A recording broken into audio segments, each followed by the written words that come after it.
Scott, things are not always what they seem. That is the lesson that law enforcement did not enjoy learning today. We are at the intersection of West Hudson Street and Laurelton Avenue, Laurelton Boulevard. You see that house there with the burgundy Lexus in the driveway, the police officer rolling away from it.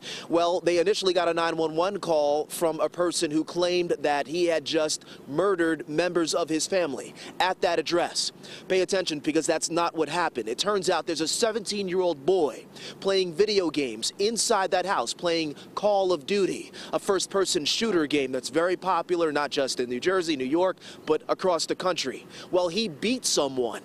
In retaliation, the loser, who does not live in this area, made that 911 call as a prank and said that he had murdered his family. Of course, he had the police sent to this address, the winner. So this teen is sitting in his living room or sitting in his room playing his video games with his headset on, and in comes the SWAT team busting through the door. He had no clue what was going on because obviously no crime had been committed here. The only thing he had done was beat someone else in a video game.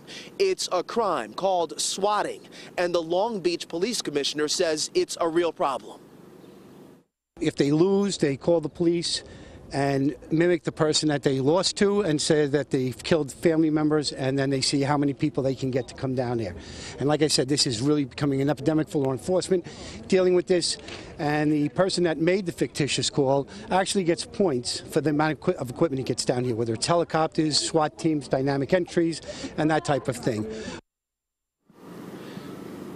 What you're looking at is the teenager and his mother talking across the street. As soon as we wrap this up, we're going to go over there and see if we can hear from that teenager. About 60 members of law enforcement, including the SWAT team from Nassau County Police Department and Long Beach, responded. The cost, about $100,000 for a prank.